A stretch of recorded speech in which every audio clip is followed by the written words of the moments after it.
Olá, eu sou Adriana Londonho, sou atriz e eu fui contemplada pelo PROAC 39 para falar com vocês sobre a importância da escuta.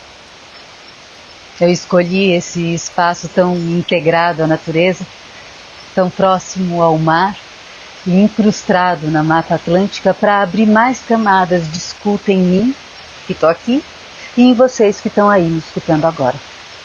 Eu convido vocês, então, a me acompanharem na abertura dos nossos ouvidos quânticos nesse espaço tão inspirador. E eu sugiro que vocês entrem nessa sala o mais desconectados que possam de interferências dispersivas. Que abram essa próxima meia hora para se conectarem com a escuta de si própria ou próprio em relação ao que chega daqui. A minha voz, os sons do mar, da mata, do vento, da chuva, dos passarinhos. Como reverberam dentro de vocês estes estímulos. E por favor, se surgirem dúvidas ou sensações, anotem. Peguem aí um papel, caneta, podem pausar o vídeo para buscar e pausem para escrever o que for. Anotem as dúvidas ou questões que surgirem. Como essa aula é gravada, eu não tenho como interagir com vocês, mas eu gostaria muito de abrir essa possibilidade e de trocar com o que chega aí. Podem escrever nos comentários abaixo do vídeo depois que a aula acabar, que eu vou adorar ler e responder. Que as sementinhas que essa aula se propõe a lançar alcancem terrenos férteis em vocês aí e que a gente possa continuar essa conversa. O tema dessa aula surgiu a partir da provocação que eu recebi da minha sobrinha Nina, na época com 9 anos de idade, durante a pandemia do coronavírus. Ela nos propôs fazermos uma apresentação de talentos. Eu adorei a proposta e eu parei para investigar aqui dentro de mim qual seria o meu maior talento. Sendo atriz há 35 anos e profundamente apaixonada pelo meu ofício, o mais óbvio seria falar sobre os meus talentos relativos à construção de personagens, à atuação, representação ou interpretação de histórias, né? Mas, meditando mais seriamente sobre o assunto, eu me surpreendi ao descobrir que onde eu me revelo mais talentosa é na escuta. Muito frequentemente, pessoas que eu mal conheço me revelam segredos que dizem terem contado a pouquíssimas pessoas na vida. Amigas e amigos costumam me procurar para desabafar e confidenciar suas questões mais íntimas, mais secretas. E eu já escutei de muita gente o quanto se sentem à vontade ao falar sobre assuntos delicados comigo. Eu reconheço em mim essa capacidade e esse dom da escuta. É algo natural e que se abre com facilidade no meu dia a dia. Ao longo da minha vida profissional, essa capacidade se revelou cada vez mais uma potente ferramenta de trabalho. A escuta do outro, seja ele o personagem, o outro ator, o diretor ou o público, e a escuta de mim mesma em relação aos estímulos vindos desses outros. A escuta é uma potente ferramenta para a construção do personagem. A origem etimológica da palavra personagem nos leva à palavra persona, do latim, que significa máscara, figura, papel representado por um ator ou soar através, personare, soar através. O teatro na Grécia Antiga tinha uma função muito importante na formação do ser social e político. Os teatros eram imensos, ao ar livre, e mesmo tendo uma acústica fantástica, eles contavam com as máscaras dos atores, as personas, para amplificar as suas vozes para que elas alcançassem até as últimas fileiras das grandes arquibancadas. Essas máscaras eram desenhadas de tal forma que funcionavam como umas caixas de ressonância muito potentes, através das quais se projetavam as vozes dos atores amplificadas. Eram os microfones da época. Vejam que interessante, né? Persona dá origem igualmente às palavras pessoa, personalidade e personagem. O humano soa através da pessoa e sua máscara, a essência do ser soa através da personalidade e a sua máscara, e a personagem soa através do ator ou da atriz e sua máscara. Para entrar em contato e em conexão com o outro, que é a natureza última do ato teatral, é fundamental escutar o que soa através desse outro. O que ele diz através dessa máscara, dessa persona? E, para tanto, é necessário silenciar a nossa própria voz. Essa voz que tantas vezes fala tão alto que impede a gente de escutar o que o outro que está diante de nós está nos dizendo. Ou os outros tantos seres que nos habitam e aos que por inúmeras razões a gente não dá ouvido. Fisiologicamente, o órgão da escuta é o aparelho auditivo, responsável por nos situar no espaço e por manter o nosso equilíbrio. Ao captar as ondas sonoras que ecoam no espaço, o nosso cérebro entende onde a gente está, a que distância de outros seres e objetos. Além disso, existe um líquido no interior do nosso ouvido, mais precisamente no labirinto, que eu adoro, que a gente tenha um labirinto dentro do ouvido, que funciona como um balizador do nosso eixo em relação ao espaço, através do qual o cérebro entende se a gente está em equilíbrio ou em desequilíbrio. Equilíbrio físico, relativo ao espaço, mas também equilíbrio emocional, relativo a como nos afetam as falas e os sons ao nosso redor. É através do ouvido que a gente entende como deve se situar nesse ambiente. Se é um ambiente acolhedor ou se é um ambiente hostil. E a fala está diretamente relacionada com a escuta. O aparelho auditivo e o aparelho fonador conformam o nosso chakra laríngeo, que é o centro energético responsável pela nossa comunicação. Para falar a partir do nosso eixo, a partir da nossa verdade, a gente precisa antes escutar que verdade é essa. Escutar onde a gente está, escutar o que reverbera e o que causa dissonâncias em nós. Para isso, silenciar é fundamental, né? Coisa que nos dias de hoje está cada vez mais difícil. Com o advento da internet, a quantidade de solicitações externas aumentou muitíssimo. A quantidade de informações que chegam para a gente e a cada hora não se compara a quanto chegava há poucos anos atrás. E a gente não tem mais o tempo para processar isso tudo internamente. Passa tudo para um nível muito superficial de assimilação para que a gente possa dar conta de tanto conteúdo, né? Mas como que a gente pode dar vida a um outro ser sem o tempo para sentir esse ser em nós? É necessário abrir tempo e espaço para escutar esse outro ser em nós.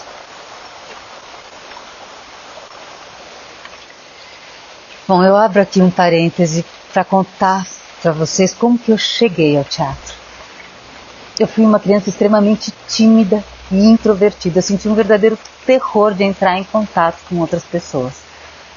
Eu passei uma grande parte da minha infância brincando sozinha, porque eu não sabia como chegar no outro para convidar para brincar junto.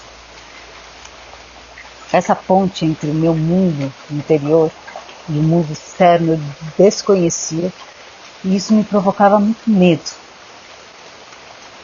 E foi então que, brincando, eu descobri o teatro. E essa ponte se apresentou como uma verdadeira revelação.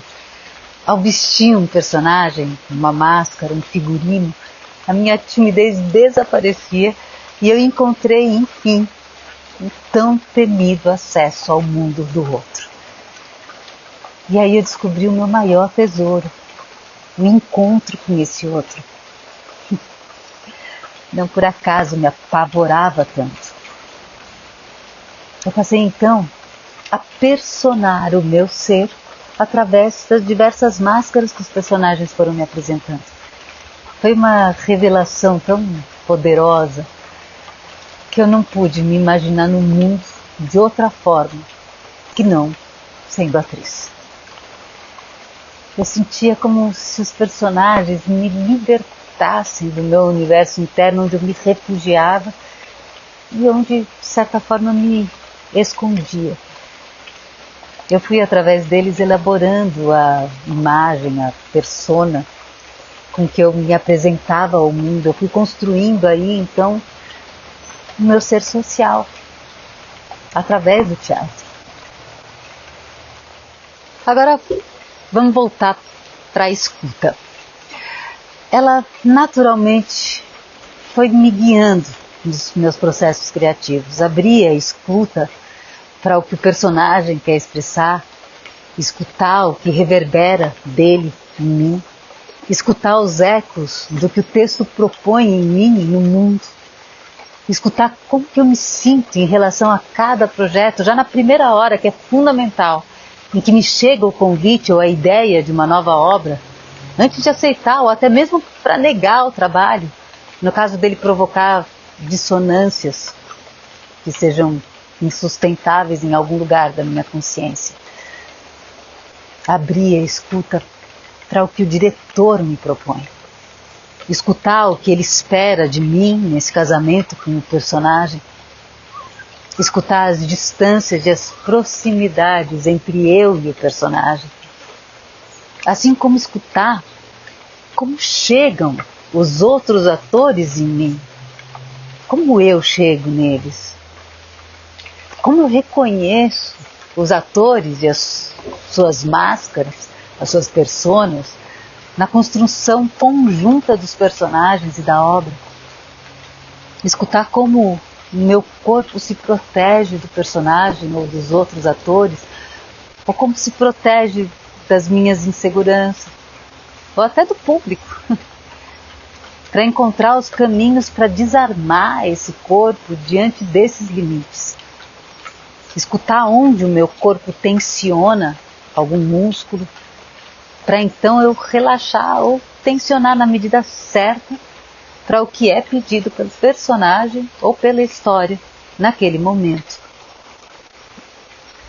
Escutar o público a cada dia, a cada instante, a cada respiração, para pulsar junto. Essa preciosidade maior que só o teatro tem, né? De poder sentir a respiração do público e respirar junto. Escutar o contexto onde essa obra está inserida, escutar como ela dialoga com esse momento político, social, cultural, para poder encontrar os caminhos poéticos para ajudar a construir um mundo mais humano. Eu acredito muito nessa potencialidade da arte de inventar novos mundos. Escutar a luz. Agora, por exemplo, o sol abriu um buraco no meio das nuvens. Choveu, choveu, choveu e agora abriu o sol. Como não escutar a luz?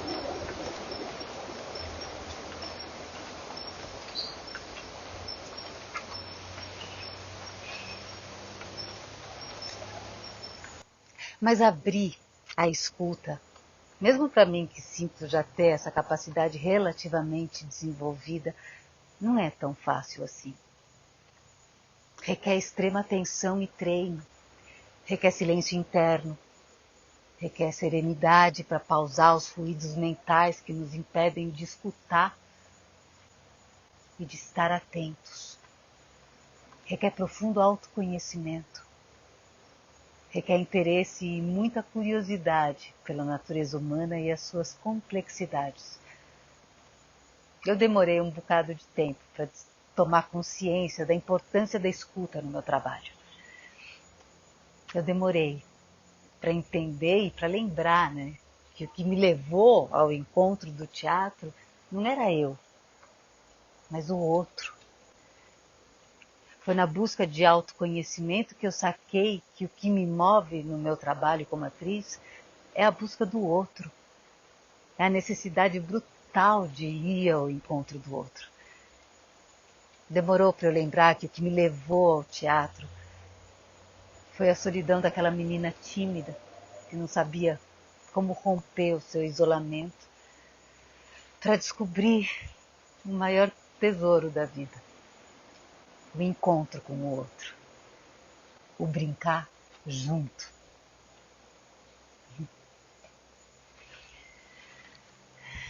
Bom, depois de ter tentado deixar clara a importância da escuta no trabalho de atrizes e atores, se fez noite e eu quero compartilhar com vocês uma análise de possíveis caminhos que a gente pode trilhar para desenvolver a capacidade da escuta. E aqui eu vou tomar a liberdade de me basear na minha própria experiência, já que eu não me sinto à vontade para falar de caminhos que eu não trilhei. Mas os caminhos para o autoconhecimento e para desenvolver a escuta e a atenção são inúmeros e cabe a cada um de nós descobrir qual funciona mais consigo mesmo. Estas são apenas as ferramentas que funcionaram comigo. Eu espero que elas possam ajudar cada um a buscar as próprias. Na descrição do vídeo eu vou deixar anotado para vocês as referências, os nomes e os links dos caminhos que eu vou citar. A psicoterapia foi o primeiro caminho nessa descoberta. Eu comecei aos 30 anos, mais ou menos, com um terapeuta que me acompanhou por quase 20 anos, de muita confiança, muita cumplicidade, em uma escuta profissional, isenta, que foi me conduzindo através de perguntas a uma observação profunda dos meus mecanismos mentais e emocionais, me levando a um diálogo interno que inaugurou uma primeira camada do que eu posso chamar de autoconhecimento. Hoje fazem 4 anos que a gente interrompeu as consultas, mas o diálogo interno que eu desenvolvi ali continua se dando em mim até hoje.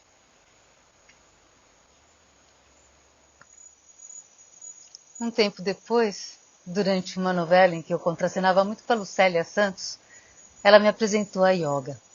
Eu fiz algumas aulas e fiquei completamente encantada. Eu comecei com a prática de Iyengar Yoga, mas eu me encontrei mesmo foi no Ashtanga Yoga, que é uma sequência de posturas em sincronia com uma respiração muito profunda, que nos leva a um estado de conexão entre os nossos corpos físico, mental e espiritual. Essa conexão, conforme vai evoluindo, tende a fazer desse momento da prática um espelho cada vez mais claro e preciso que vai nos revelando as nossas tendências, os nossos padrões de comportamento, os nossos limites e como que a gente se mobiliza para superá-los. Mas a minha capacidade de escuta do meu próprio corpo ainda era muito limitada. Pouco a pouco eu fui intensificando a minha relação com a yoga, muito estimulada pelos professores que eu tive, professores muito sérios, muito especializados. Na época eu estava trabalhando numa rede de televisão onde eu fiquei contratada durante uns 12 anos.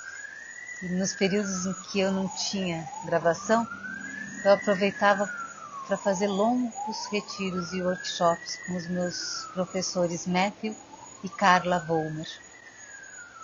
Eu passei a praticar diariamente, uma prática que chegou a durar 3 horas. Pois é.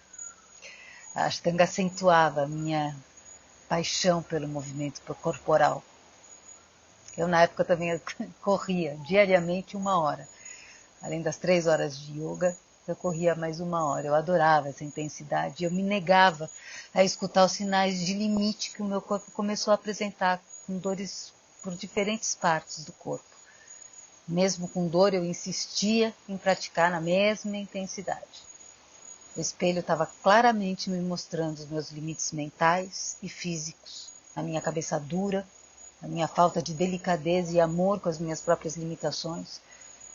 Ficou escancarada ali a minha truculência comigo mesma, a violência com que eu reagia diante da minha fragilidade.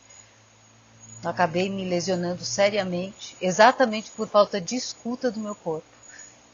E depois de muitos anos de prática diária de yoga, eu fui obrigada a parar a prática física por um tempo, e então eu pude finalmente acessar o que realmente é a verdade do yoga.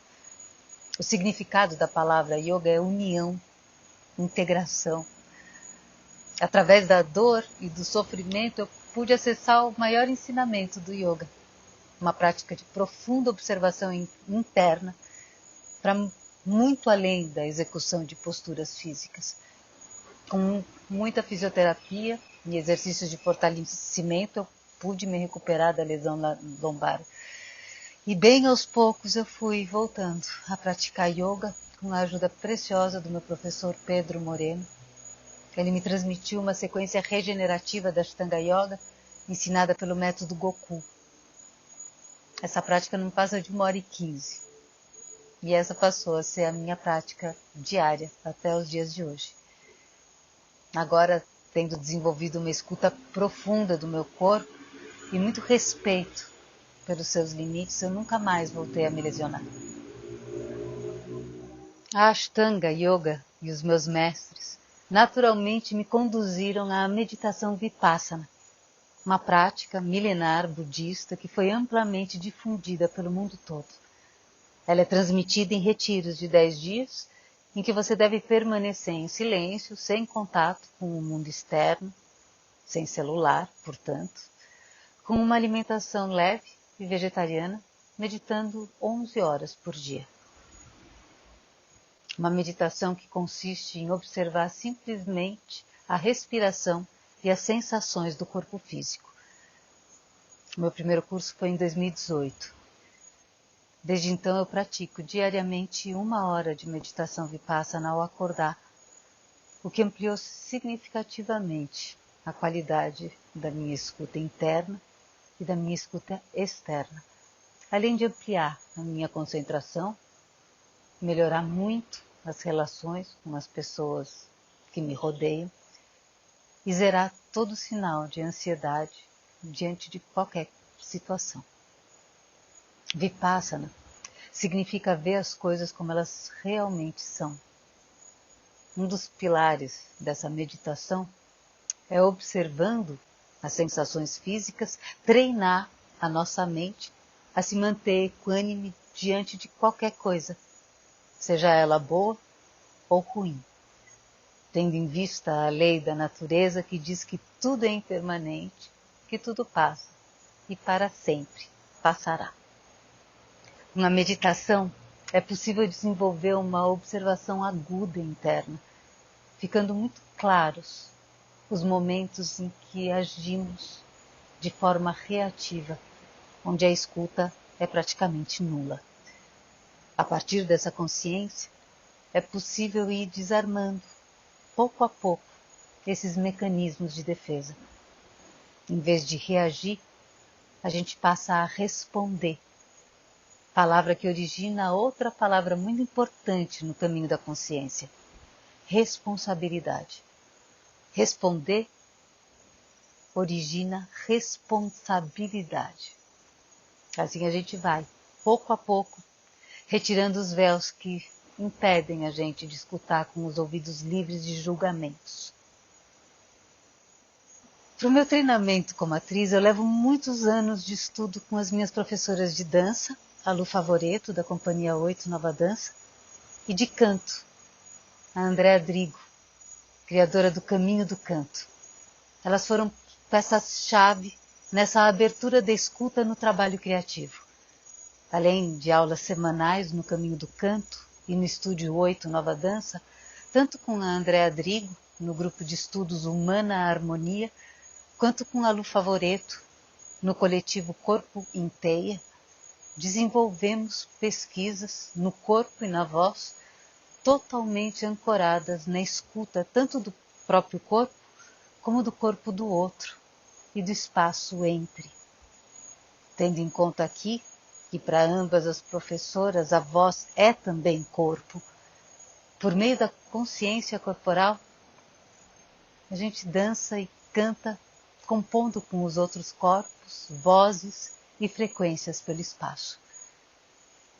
O treino na escuta do próprio corpo em relação a outros corpos e em relação ao espaço e ao tempo são ferramentas muito fundamentais para que um intérprete possa se aproximar da relação com o que é o momento presente em cena. A Andréa Drigo criou o Caminho do Canto há mais de 30 anos, a partir da pergunta poética e política: quem canta em mim? É dela o convite com que eu iniciei essa aula, de abrir os nossos ouvidos quânticos pelo espaço. Para ela, a escuta é se colocar à disposição do ouvir, se ouvindo. E para se colocar à disposição, a gente desenvolve algumas ferramentas como a percepção das 3 regiões de ressonância no próprio corpo como um instrumento ressonador das frequências baixas, médias e altas. Ela diz que antes de ouvir, a gente já tem muitas projeções, idealizações e preconceitos culturais que impedem a gente de ouvir o que realmente está sendo dito. A Andréa cita Nietzsche, dizendo que o ouvido é o órgão do medo, desenvolvido na formação dos nossos antepassados na época das cavernas, para ouvir os nossos predadores e nossas presas, um órgão de defesa e de ataque, altamente reativo. Então ela trabalha antes de chegar na fala ou no canto, na descolonização dos nossos ouvidos enquadrados, reativos e viciados.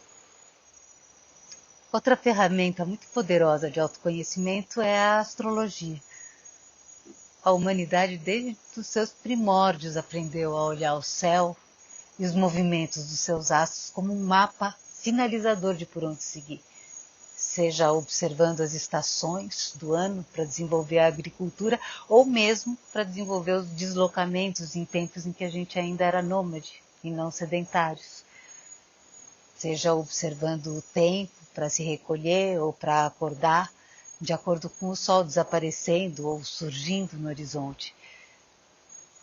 Essa observação é muito antiga e traz uma profunda sabedoria. A partir do estudo dos diferentes aspectos de um mapa astral, a gente pode entender potencialidades, padrões de comportamentos, formas de nos colocar no mundo. E a partir da tomada de consciência, esse entendimento pode nos ajudar a fortalecer o que a gente tem de melhor e a não alimentar as nossas fraquezas, as nossas fragilidades. Ali a gente pode trazer à luz alguns limites inconscientes que impedem a gente de nos aproximar da verdade de alguns personagens e seus mundos. Ou mesmo de algumas pessoas ao nosso redor. A gente pode entender por que a gente se dá tão bem ou por que a gente não engole algum colega de trabalho, por exemplo. Bom, eu acho que temos aqui um leque bastante amplo de ferramentas de capacitação de uma escuta interna e externa. Como vocês podem ver, esse é o meu tema, né? Eu dedico grande parte do meu tempo a essas práticas e elas continuam me ampliando os horizontes infinitos do encontro com o outro e, através dele, o encontro comigo mesmo. Eu espero que cada um de vocês encontre essa conexão consigo mesmo e a abertura para a escuta de si e do outro. Se vocês precisarem da minha ajuda nessa busca, por favor, deixem nos comentários as suas perguntas. Eu vou ter imenso prazer em ajudar. Eu gostaria ainda de ressaltar a importância de abrirmos os nossos ouvidos internos e externos com humildade e sabedoria para desarmar a nossa reatividade, desarmar os nossos medos, nossas inseguranças, nossas defesas e o nosso julgamento. Só assim é possível alcançar o outro livres de preconceitos e equilibrados, encontrar o nosso próprio eixo a partir do qual a nossa verdade possa se expressar plenamente.